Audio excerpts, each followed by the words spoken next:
Are you feeling lost in adulthood? Because, man, I can relate. I know the feeling, right?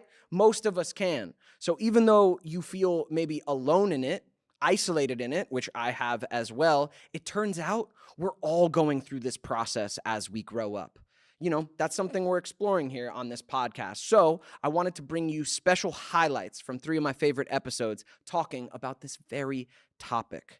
See, no matter where we come from or what our specific circumstances are that make us feel so alone in our journey, it turns out a lot of us are feeling the same themes and the same struggles as we grow up. And this sense of feeling lost, I think, is a part of the journey of finding ourselves, right? So I have 3 special clips today for you from my episodes with Alyson Stoner, Jennifer Stone, and Kendall Schmidt. This first clip is from Alyson Stoner talking about discovering themselves beyond just acting and what they started to pursue as a child. You know, discovering they're more than what they thought as a child. I think it's something super relatable that we're all going through. Here's a clip. Performing has been a deep part of your life and also a deep reckoning now in your adult life, right? Yeah. You said something the other week when I saw you along the lines of, you're not acting anymore. Yeah. Yeah, and you said it like that with enthusiasm.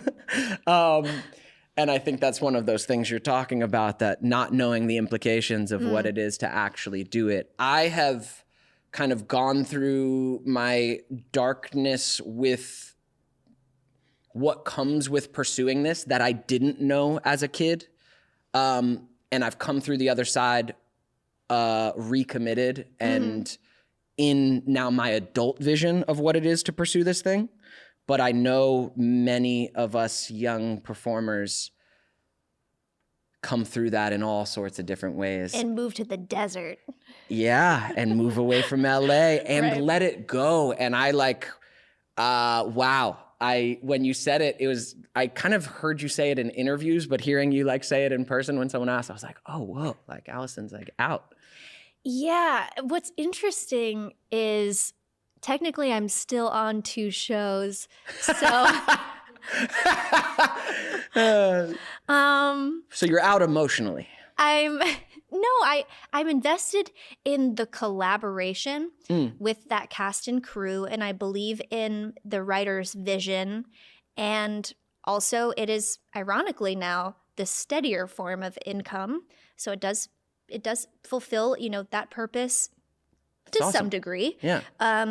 But my just orientation is so focused on the company, learning what it means to be a founder, an entrepreneur, that I'm simply not immersed in it, nor do I fear the consequences of making all kinds of decisions that I used to deprive myself of doing, such as moving away or having any sense of a personal schedule and personal life. Because what if I have to audition? Right. What if I have to be there? And what if I have to... Right. Yeah. And then also speaking up candidly about experiences to bring reform to the industry, knowing I don't have to be employed by any of you ever again. Yeah. So there's a liberation there. Yeah. And an empowerment. But I actually wanted to initially follow your path of finding the new love for it and the new understanding and approach. And for now, once I dared to face the fear of walking away, and I realized that I was going to survive on the other side, I'm recognizing just how important it is for my journey and development to tap into all these other parts of myself that were just offline because I was only focused on performing. Yeah. So I know for some of my friends, they're like, we love music, we love storytelling, we need to communicate through art. And I'm like, I really want to read that academic paper on the mind-body connection. And so I want to track with that for a little bit see what else is there. Maybe I'll, bridge them. Maybe I will, be a failed entrepreneur and have to be like, oh no, the only thing I know is how to dance. And that's a possibility. Like, if y'all see me in 5 years back on camera, just know it could be for a host of reasons. Didn't work. I love that entertainment is your fallback now. Yes. And that brings us to lessons I should have learned growing up about stability and structure, but didn't. Man, I really enjoyed that talk. I love any chance I get to connect with Alyson. Let me know what you think about what was talked about there in the comments, and you can check out the full episode link below. This next clip is from my good friend Jennifer Stone. And she's talking about her journey from moving beyond acting into nursing and kind of what it felt like after Wizards of Waverly Place ended, which I can for sure relate to as When Ned's ended. Here's the clip. Hope you like it. The biggest thing I've been really reflecting on recently is just the fact that, like, I don't know if you had this after Ned's, but I had this idea, kind of the ignorance of youth, if you will, this idea of like, oh, my life is going to be this. And then, of course, life like just bitch slapped the shit out of me and was No, like, it's not. No, it isn't. And God, was it not? Yeah. Like, if you told me then where I am now, I would have been like, what are you talking about? Same. And that's something that, like, and there's beauty in that. And the fact that, like, I don't know who I would be as a person if I got exactly what I wanted or what I thought I wanted or what I thought I needed. You know what I mean? And that's something, because I also look at like some of the people that we knew back then and that got that, and they're not great people and they're not really fleshed out people and they're not somebody I would be proud to be. And so that's something that I've been thinking about a lot lately, about how it's like, yeah, there are certain things in my life that I would have been happy if that had happened. Yeah. Because I think for me, the biggest thing is obviously that I still feel a wanting for is a fulfillment as far as like an actor. Yeah. And creatively in that sense. Yeah. And like, like, God damn it. See, this is what I'm talking about with like the floodgates.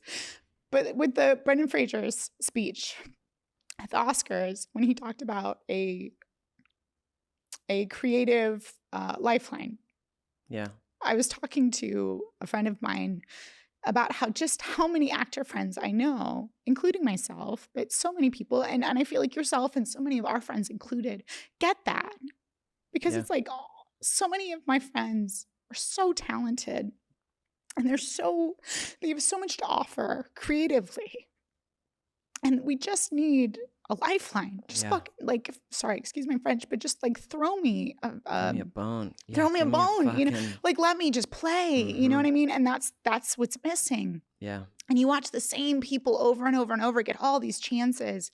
And that's the part that I feel is lacking, that is something that I still feel so passionate about. And sometimes, to be perfectly honest, I resent it. Sometimes I wake up and I'm like, I wish I didn't love it as much as I do. Right. Because it would be so much easier and less painful if I didn't. Like love and want and need this thing. Yeah, like it would be so much easier if I just didn't crave it as much and it didn't make me feel so much myself. Yeah. But other than that aspect of my life, I feel so fulfilled in these other areas that I would not have had if I hadn't gone from that detour. I would have only had the acting side of my life rather than if I hadn't had like the health shit that I had in my life and had, you know, and that would led to me going into nursing, which has been very painful, but also very rewarding and also opened me up to so much life that I had no idea existed. And so that's just something that like I've been really reflecting a lot on lately of, yes, you know, part of the human condition, to go really, you know, esoteric about it, but is constantly a drive towards something you may not have, but also a thankfulness for not getting what you want and getting what you need. Love me some Jennifer Stone. I hope you do too. Let me know what you think in the comments about what she was sharing. This next clip is from Kendall Schmidt, my sweet Nickelodeon Hollywood boy band brother. And in this clip, he's talking about after all the ups and downs of figuring out what was next for him after Big Time Rush and just growing up in the industry, he talks about going into therapy and really getting clear on what matters to him as an adult. I think it's super resonant and super relevant. Check it out. I just was feeling like depressed, I guess. I hadn't really ever felt I guess everyone's got a different interpretation of what that feels like, but I was feeling very, very low. And Mika encouraged me to go to therapy and actually she's so sweet, she made me a list of people that she thought just from either their photo or information about them would be great. And I called one woman who was like, picked up and she was like, absolutely, yes. Oh, Kendall, it would be really great to see you. And God bless her. And I set an appointment because I was like, well, shit, that's the first call. I'll make an appointment. And then I talked to the second girl and woman, and she said, I'm talking to her. She goes, wow, that seems like a lot. Like, I would love to see you if you want to chat about it. And I was like, that feels better. Yeah, this feels better. Then, oh, Kendall. Yeah, just like very like this.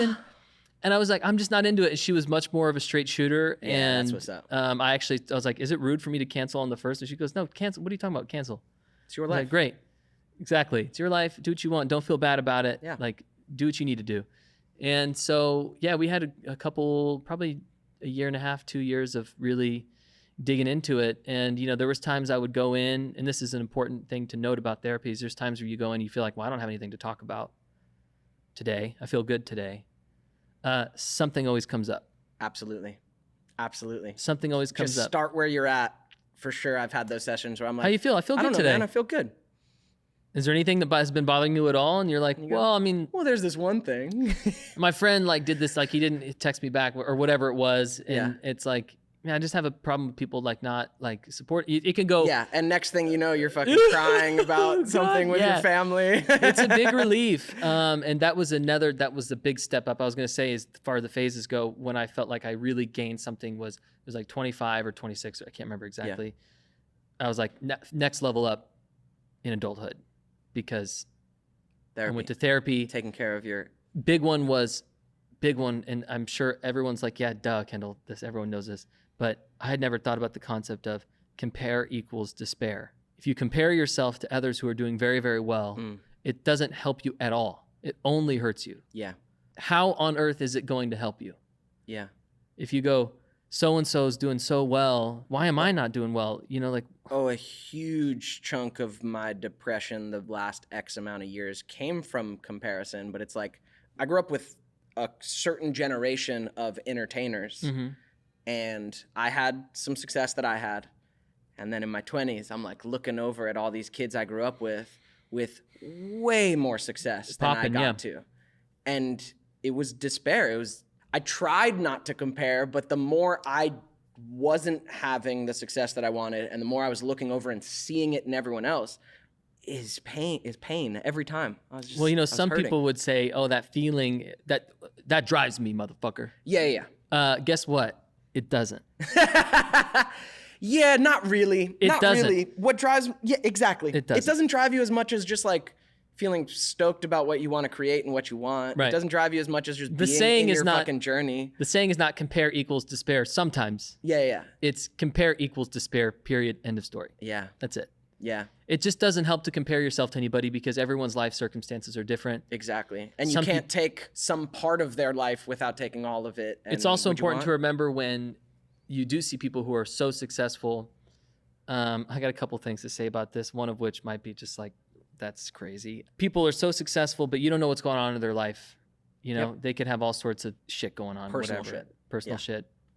Could have had a relative that died or whatever, could be dealing with depression with completely unrelated to success or could have had some trauma as a kid or whatever. The other thing that I started, this like the flip side of it that I started reminding myself is when you would see someone, and this is typically if you see someone who, I don't think about this when I meet someone and they're like super cool. I do think about this when I meet someone and they're like kind of a dick, or just like, no, I don't have time to talk to you, or I'm too popular or whatever. I always think about, they look so good. I look at them, they're beautiful right now. They're like, they got all dolled up and they look great. And this morning they were taking a huge shit. Like, Excellent. if they have good bowel health. Excellent. Thanks for watching these highlights. You can find the full episodes linked below, as well as many more in the channel. This podcast is here for you, you know, and your struggle in adulthood, because I get it. We've all been there. I'm there now. So that's what this podcast is here to do. Let you know that you're not alone in what you're going through, and hopefully entertain you and give you little nuggets of inspiration from the many different guests I have on here and the many different walks of life that we're all going through. Let us know in the comments what else you would like us to explore in the life survival guide, in growing up, in adulthood. And we'll put more videos together for you and bring on more guests. In the meantime, I'm going to keep having curious conversations about this journey we call life, and hopefully entertain you, and hopefully bring you some meaning. All right, thanks for being here. Give us a comment, a like, a follow, a subscribe. We'll see you next week. New episodes every Tuesday.